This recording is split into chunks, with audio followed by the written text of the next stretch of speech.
Welcome to English with Abby and Tori. I'm Abby, and today we will talk about 5 common mistakes that English learners make with the English language and how to fix them. So 5 common mistakes and how to fix them. The first very common mistake is word order with questions. This is a very common mistake because in English we have to switch the word order around a bit when we ask questions. And so these are the incorrect ways to ask questions. You are going to the party, or he can play piano. These are incorrect because the subject comes first and the verb comes second in the sentence. But when we ask a question in English, you need to switch around the subject and the verb. You need to switch around the subject and the verb. So it becomes, are you going to the party? So the verb comes first and the subject comes second. Or, can he play piano? With the verb can and he, the subject, coming second. And so when you ask a question, the verb comes first and the subject comes second in the sentence. Now, native English speakers will understand what you're asking if you phrase your questions like this, but it is important to ask them in the correct way so it becomes a habit as you build your English skills. They'll understand, but this is something that is very important to fix. The next very common mistake that I hear a lot are incorrect use of prepositions. Incorrect use of prepositions. Now, first of all, prepositions are these small words in sentences that might tell you where something is or how you got there. It's these little words like in, with, to, at, about, at, and the small words, these small words are prepositions, and they can tell you where something is, how something came to be.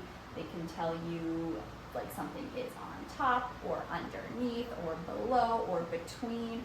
All of those words are prepositions. But the most common mistakes that are used with prepositions are these small words like in or with or to. At also is a very common preposition that is used incorrectly. So up here I have 3 examples of how these small prepositions are used incorrectly. I'm good in English. This is incorrect. I am not good in English. It would be I'm good at English. I'm good at English. Number 2, married with a doctor. Married with a doctor. But we don't say with, in this case, we don't say married with a doctor. We would say married to a doctor. Married to a doctor. Or here, arrived to the airport. We would not say arrived to the airport. We would say arrived at the airport. Now, there's no rule specifically that tells you when to use one of these prepositions. You really just have to memorize it and know it within the context of what you are trying to say.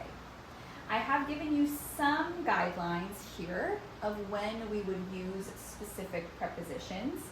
For example, if you wanted to say good at something, I am good at soccer, I am good at piano, I'm good at football. So we use at with good when describing being good at something. Or here, interested in, I am interested in learning about soccer. I am interested in learning how to play the piano.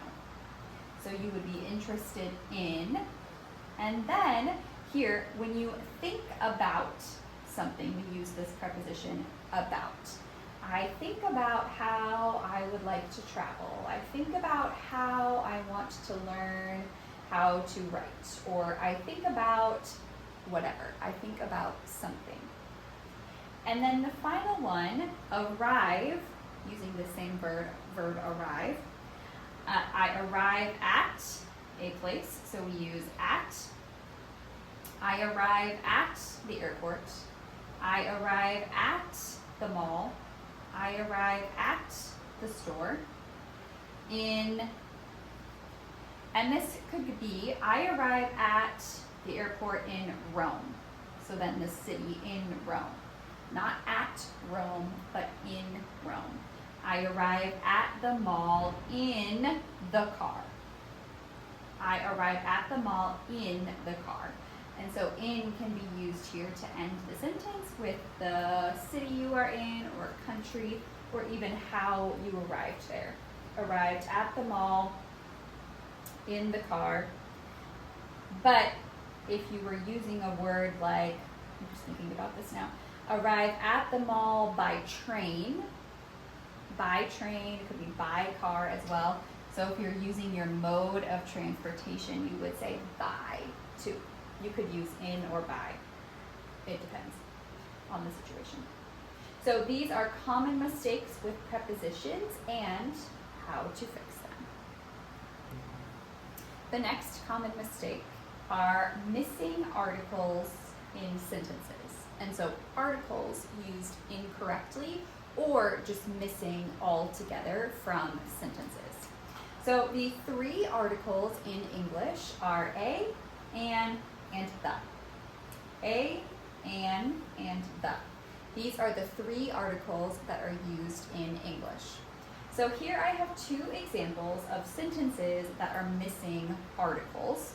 The first one, I saw cat in street. Do you know where the missing articles are? Where would you put them in the sentence? What about this one? She is doctor. Where would the article go in this sentence? The first one is missing two articles. It's missing two articles. We would say, I saw a cat in the street. I saw a cat in the street. And the second one, she is a doctor. She is a doctor. We use an before words that start with a vowel sound. A vowel sound. Like if I said, she is an engineer. She is an engineer. That would be an because engineer starts with a vowel sound. She is an engineer, but she is a doctor is just a. An comes before words that start with a vowel sound. An apple, an hour, an orange. So there are two general rules for when we use these articles in sentences. I also want to say nouns do not always need an article. They do not always have to have an article, like in other languages where all nouns need to have an article. In English, nouns don't always need an article. It depends on the context of the sentence. It depends on what you're trying to say in the sentence. So a or an are used for something general or one of something. Something general, something that could be anything. Like I saw a cat.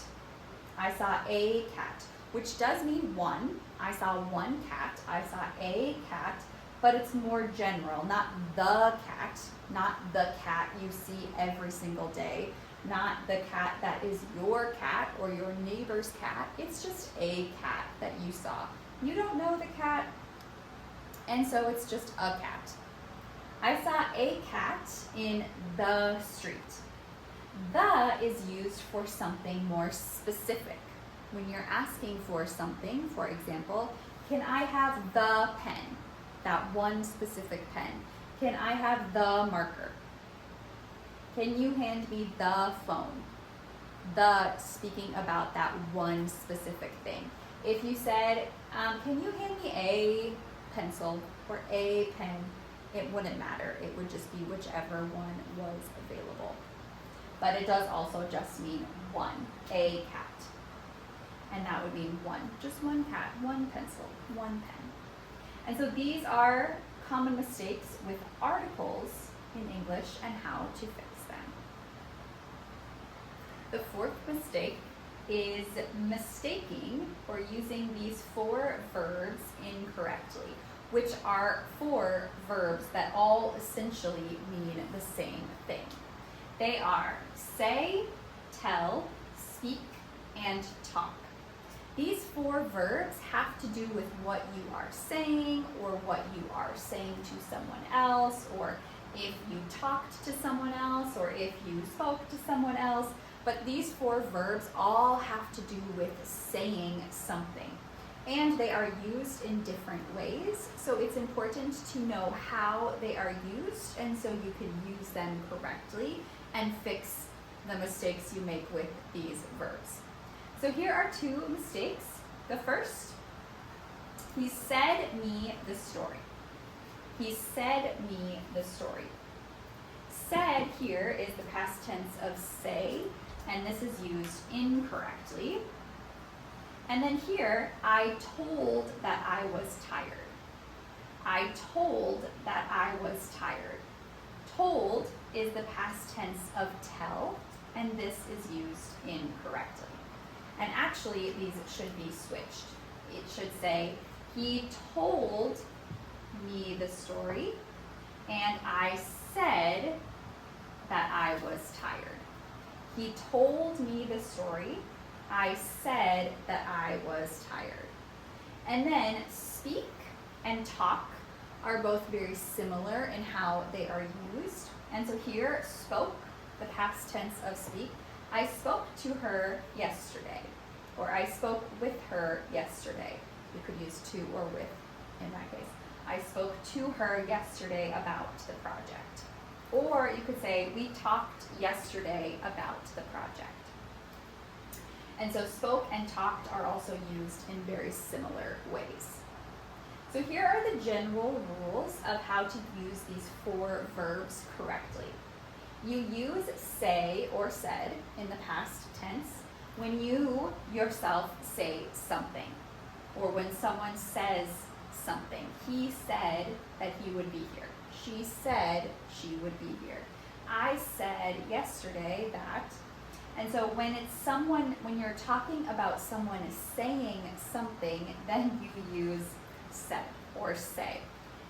And the difference between say and tell is when you tell someone something. So you are saying it to them. You're saying it to them specifically. And so then you would use told. He told me the story. He was telling it to me. I told her to come over today. He told me he would be here. So when you talk about someone saying something directly to you or to another person, you use tell. If you're just talking about what they said, then you would use say or said. He said, or I said that I was tired. I didn't necessarily tell anyone that, I just said it. I said that I was tired. But he told me the story. He was talking to me about the story.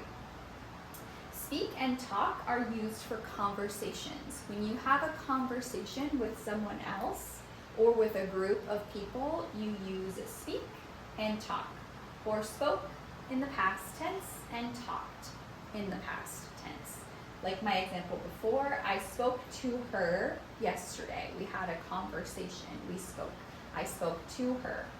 In the same context, I could use we talked, or I talked to her yesterday about the project. And so both can be used when you are talking about a conversation that you had with someone else. And so this is common mistakes used with these 4 verbs. and how to fix that. The final very common mistake that is used a lot in English that we'll talk about today, not the final mistake, but is verb tenses, specifically when you are speaking in the past tense. And so remembering what the past tense of the verb is and thinking about when you are speaking in the past tense. Here are some examples of verbs used incorrectly in the past tense. Yesterday, I go to the store. Yesterday, I go to the store.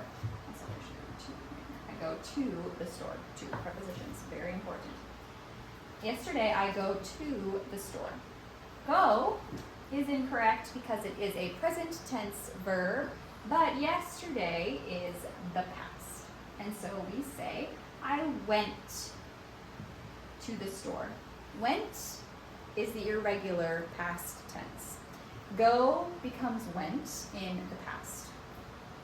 Next, she eat dinner already. She eat dinner already. This is also incorrect because it is asking about the past. If she ate dinner already, did she already eat dinner? And so we say ate. She ate dinner already. The third one, did you went there? Do you know what is incorrect about this one? Did you went there? Is this sentence or this question, is it in the past or present? This is in the present. They're asking, did you go there? This is very confusing because technically you are asking about the past, but you ask it in the present form. Did you go there? Did you go to the store yesterday? Did you go to the mall? 2 weeks ago, did you go on your vacation? Did you go there? And so we're asking in the present tense, but it's asking about something that happened in the past. And so the person would respond in the past tense. Did you go there? If someone asked me, did you go to the store yesterday? I would say, oh yes, I went to the store yesterday. So here the question is being asked in the present, but then you would respond in the past. So this can be very confusing and a little tricky. But generally speaking, when you speak in the past tense, you need to use the past tense verb tense. So regular verbs, we just add ed onto them to become past tense. But irregular verbs, you must just memorize. You have to just memorize what the irregular verbs are because there's no rule to what they are and there's no rule to which verbs are regular and which are irregular. But we do have 3 other videos that will show you a lot of irregular past tense verbs. And so the links to those will be in the description and you can check them out to help fix this very common mistake. Thank you so much for watching. I hope that learning about these 5 common mistakes and how to fix them has been very helpful for you. And if you want more videos, you can check out our channel. You could subscribe and see all the other videos we have for you available. And we also have a free 10-day course that will level up your English if you want to check that out as well.